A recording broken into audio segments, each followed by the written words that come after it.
Sur la brique en fond noir, Dunkerque se raconte en fresque. Jean Bart, le héros corsaire, épée fièrement dressée vers l'Angleterre, et ses couleurs acides, hommage au masque lourd, le sens de la fête du carnaval. L'œuvre est née du pinceau de l'artiste Yori, fidèle à la statue du centre-ville, dans les moindres détails.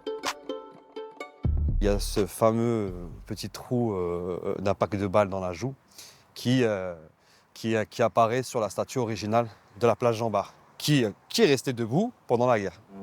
Cette œuvre choisie parmi les 60 plus belles fresques de France par le jury d'un concours national se hisse désormais dans le top 10 et concourt pour la finale.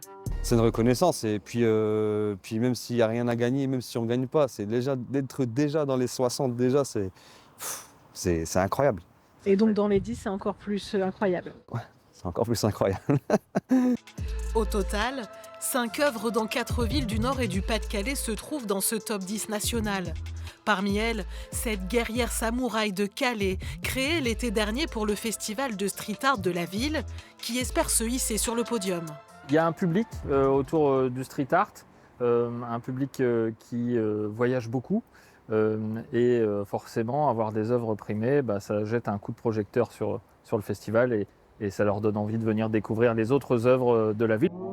À Boulogne-sur-Mer, 2 œuvres sont en compétition, dont celle-ci de l'italien Vesode. Depuis 10 ans, la ville mise sur le street art, les artistes du monde entier se bousculent pour y graffer et les Boulonnais en redemandent.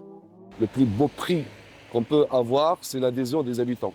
Et lorsqu'on dit adhésion des habitants, c'est la participation des habitants, c'est la démocratisation culturelle par la rue. Le cadre de vie, il a changé et les habitants, ils adhèrent de plus en plus.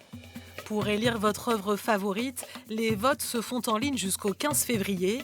Le gagnant devrait être connu d'ici la fin du mois.